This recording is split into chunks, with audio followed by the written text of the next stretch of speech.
Mas Rangga, dulu saya ngopi di trotoar. Sekarang saya juga punya warung sendiri.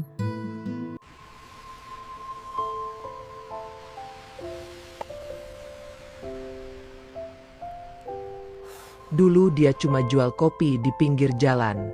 Banyak yang ngeledek, bilang usahanya nggak akan kemana-mana. Tapi sekarang, dia punya kedai di 20 kota besar. Semua dimulai dari niat kecil, yang nggak pernah padam. Kalau dia bisa, kamu juga bisa. Jangan lupa subscribe, karena kisah-kisah seperti ini bisa jadi bahan bakar semangatmu. Di sudut gang kecil yang nyaris tak dilirik siapapun, berdiri sebuah tenda reot dengan papan kayu bertuliskan, "Kopi Jalanan 5.000 sajian hangat." Di balik meja plastik penuh noda kopi, berdirilah Rangga, pemuda berusia 23 tahun yang hidup sebatang kara sejak ayahnya wafat 2 tahun lalu. Ibunya telah lama pergi karena sakit keras, dan kini hidup hanya menyisakan sebuah gerobak, satu termos, beberapa sachet kopi instan, dan segunung harapan yang belum tahu harus ia letakkan di mana. Setiap pagi, ia dorong gerobaknya ke trotoar depan lampu merah. Dan setiap malam, ia kembali dengan kaki pegal, tangan lengket, dan kadang hanya beberapa ribu rupiah di saku. Tapi di antara hiruk-pikuk kota dan suara bising kendaraan, ada ketenangan yang Rangga temukan saat menuang air panas ke dalam gelas plastik, lalu mengaduk kopi yang mengepul. Itu adalah waktu di mana ia merasa hidupnya masih punya makna. Di tengah segala keterbatasan itu, ia terus membisikkan doa, "Tuhan, jika hari ini belum rezekiku, tolong beri aku cukup kekuatan untuk mencoba lagi besok." Saat malam mulai turun, dan embun mulai menempel di gagang gerobaknya yang karatan, Rangga tetap berdiri tegak. Ia tak peduli bahwa sepatunya basah karena genangan, atau celananya sobek karena tersangkut roda.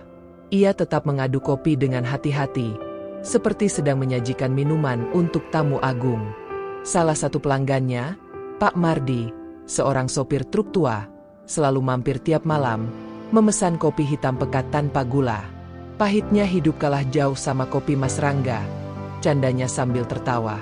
Rangga hanya tersenyum, walau dalam hatinya tahu, hidupnya mungkin lebih pahit dari kopi tanpa gula itu. Kadang, ia menatap jalan yang ramai dengan mobil-mobil mewah, membayangkan seperti apa rasanya duduk di dalamnya, sambil menyeruput kopi dari cangkir keramik, bukan dari gelas plastik murahan. Tapi lalu ia kembali pada kenyataan. Ia tahu, setiap orang punya jalan masing-masing, dan jalannya mungkin memang harus dimulai dari bawah. Tapi ia percaya satu hal, tak ada yang hina dari pekerjaan, selama itu halal dan dilakukan dengan hati yang bersih. Maka ia terus menyeduh, menyapa, dan menyimpan harapan dalam tiap uap kopi yang mengepul di malam dingin itu. Setiap kali Rangga hampir menyerah, ia teringat satu suara yang selalu hadir dalam pikirannya, suara ibunya. "Kalau kamu punya niat baik, Tuhan pasti bukain jalan." Begitu kata-kata yang diucapkan ibunya sebelum meninggal. Kalimat itu menjadi semacam mantra hidup baginya, semacam pegangan yang tak bisa dilawan. Kadang, saat sedang sendirian, Rangga berbicara pada gerobaknya, seolah itu temannya. Ia bilang, "Gerobak ini mungkin kecil, tapi mimpi gue besar." Ia tahu dirinya bukan siapa-siapa, bukan orang yang punya koneksi, bukan pula lulusan universitas. Tapi ia yakin, orang kecil pun bisa bermimpi besar, asal konsisten dan tahan dibenci. Seringkali orang lalu lalang menertawakannya, bilang kopinya tak layak, atau gerobaknya mengganggu trotoar. Tapi ia tak pernah membalas. Ia tahu, dendam hanya menghabiskan energi. Lebih baik ia fokus menyeduh satu gelas kopi lagi, lalu satu lagi. Ia percaya, dari kopi sederhana ini, Tuhan sedang menguji ketekunannya. Dan siapa tahu, suatu hari kelak, dunia akan mengecap hasil dari semua pahit yang ia telan diam-diam selama ini. Sore itu mendung menggantung rendah. Rangga baru saja menutup termos ketika seorang wanita muda dengan blazer dan sepatu hak tinggi berhenti di depan gerobaknya. Wajahnya terlihat lelah, Mungkin habis lembur atau baru pulang dari rapat yang memusingkan. Ia duduk di bangku kecil yang biasa ditempati sopir ojek online. "Mas, kopi hitam ya. Gula sedikit," ucapnya pelan. Rangga menyeduh seperti biasa, tapi ada kesan berbeda dari wanita ini. Berwibawa, tapi tak sok. Ketika menyeruput kopinya, ia mengangguk pelan dan berkata, "Enak banget kopinya. Kamu belajar dari mana?" Rangga tertawa kecil. "Belajar dari hidup, Mbak," jawabnya ringan. Mereka ngobrol sebentar. Wanita itu mengaku bernama Anya, editor dari media digital terkenal di Jakarta. Rangga tak mengira obrolan sederhana itu akan jadi titik balik hidupnya. 2 hari kemudian, wajahnya terpampang di artikel viral berjudul "Barista Jalanan, Kisah Kopi, Harapan, dan Perjuangan". Komentarnya membanjiri media sosialnya. Banyak yang terinspirasi, banyak juga yang mulai datang hanya untuk mencicipi kopi dan menyapa langsung Rangga. Ia tak menyangka, 1 gelas kopi dan 1 percakapan tulus bisa menjadi pintu rezeki yang selama ini ia tunggu. Hari-hari berikutnya seperti mimpi yang belum ingin ia bangunkan. Gerobaknya yang dulu sepi, kini penuh sesak oleh antrean orang. Mahasiswa, karyawan, bahkan selebgram datang mencoba kopi buatannya. Rangga sampai kewalahan. Dalam sehari, ia bisa menjual lebih dari 200 gelas kopi, jumlah yang dulu hanya bisa ia bayangkan di benaknya. Tapi tak semua orang senang dengan kesuksesannya. Beberapa pedagang lama mulai merasa tersaingi. Ada yang memindahkan barang dagangan ke tempatnya biasa mangkal. Ada yang diam-diam menyabotase gerobaknya, mencabut roda, merusak termos, bahkan menyebar gosip bahwa ia mencampur kopi dengan bahan berbahaya. Ia sempat terpukul. Tapi di tengah semua itu, ia kembali mengingat janjinya pada dirinya sendiri. Jika kamu ingin tumbuh besar, bersiaplah untuk ditarik ke bawah. Tapi jangan pernah berhenti naik. Ia memilih memindahkan lokasi jualannya, menyewa lahan kecil dekat taman kota, jauh dari keramaian namun damai. Dari hasil tabungan dan bantuan 2 temannya yang terinspirasi oleh perjuangannya, ia mulai membangun kios mungil berukuran 3x3 meter. Di sanalah kelak benih pertama dari kopi tepi jalan disemai dengan cinta dan keyakinan yang tak pernah padam. Kios mungil itu akhirnya berdiri setelah 3 minggu kerja siang malam. Tak mewah, bahkan masih beratapkan seng dan berdinding triplex. Tapi bagi Rangga, itu sudah seperti istana. Di dinding luar kios, ia tulis dengan ketangan, "Kopi tepi jalan 1 gelas, 1000 cerita." Di bagian dalam, ia pasang kutipan favorit ibunya. "Kopi ini bukan untuk mabuk, tapi untuk menguatkan hati yang lelah." Ia mulai belajar cara menyeduh kopi manual, mencari tahu tentang biji kopi lokal, bahkan ikut kursus daring barista dari uang yang ia sisihkan. Ia tidak mau hanya menyajikan kopi, tapi juga pengalaman, kehangatan, dan harapan. Pelanggannya mulai mengenal tempat itu bukan hanya karena rasanya, tapi karena suasana dan sikap Rangga yang tulus. Ia tahu nama setiap orang yang datang, bahkan tahu cerita hidup mereka. Ada mahasiswa yang putus cinta, ada satpam yang lelah bekerja, dan ada janda tua yang selalu minta secangkir kopi manis karena itu mengingatkannya pada almarhum suami. Rangga mendengar semua cerita mereka, menyimpannya dalam hati, lalu menjadikannya semangat untuk terus menyeduh. Ia sadar, kopi terbaik bukan yang paling mahal, tapi yang paling tulus diseduh dari hati.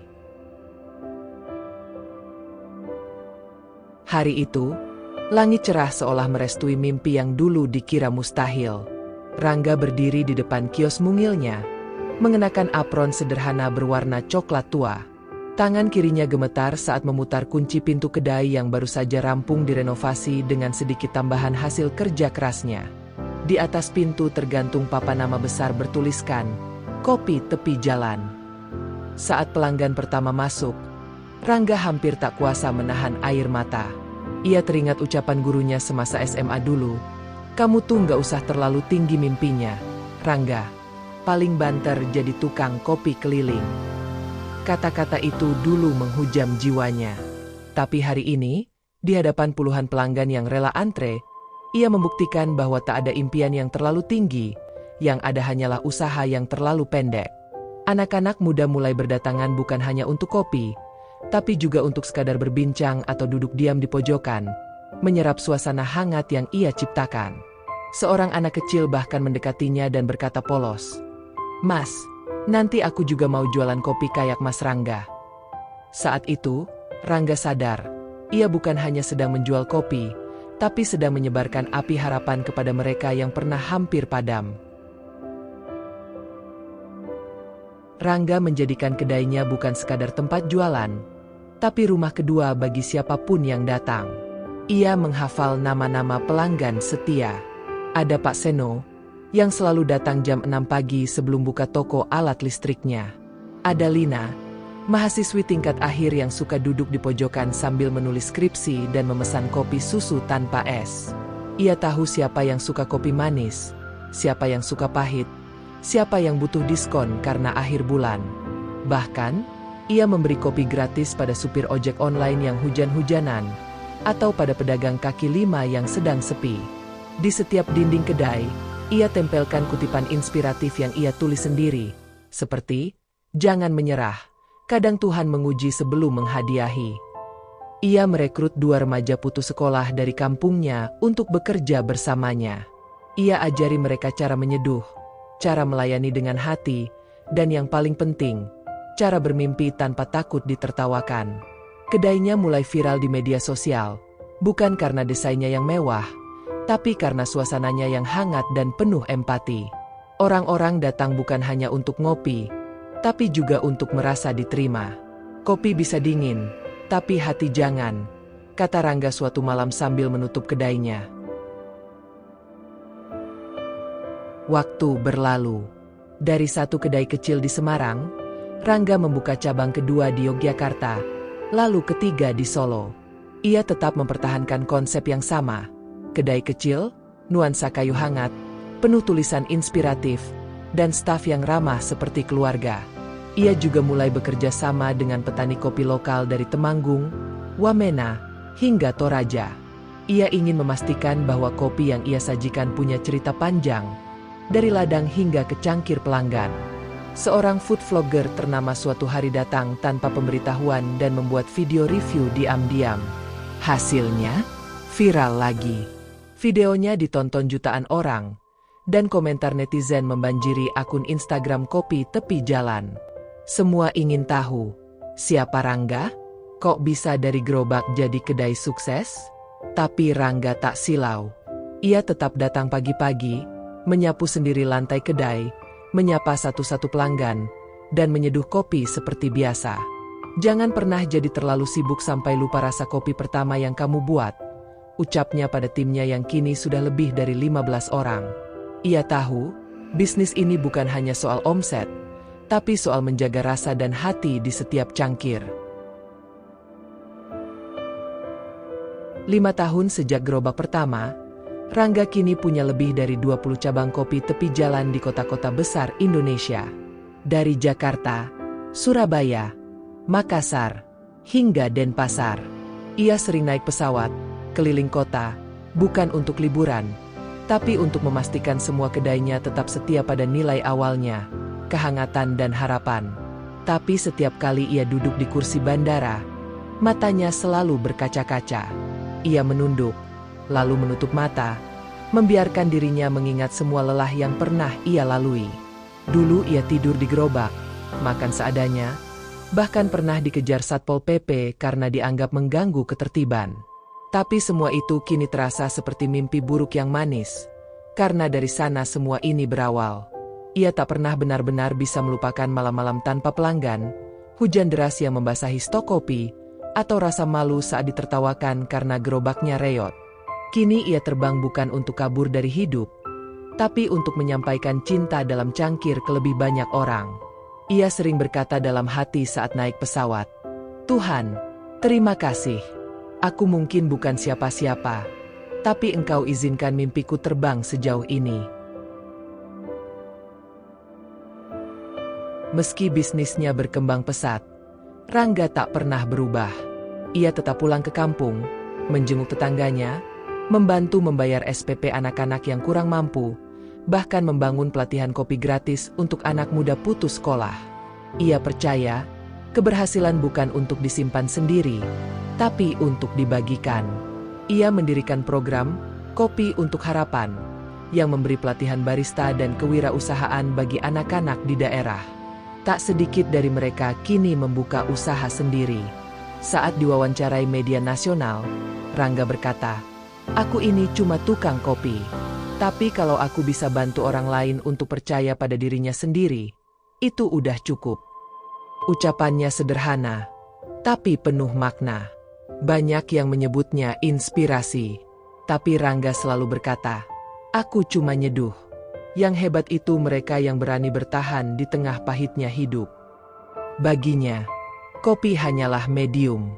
Tujuan utamanya adalah membuktikan bahwa orang biasa pun bisa jadi luar biasa, asal konsisten, rendah hati, dan tidak takut gagal. Malam itu di cabang ke-20-nya di Bali, Rangga duduk sendirian di pojok kedai, menikmati secangkir kopi hitam.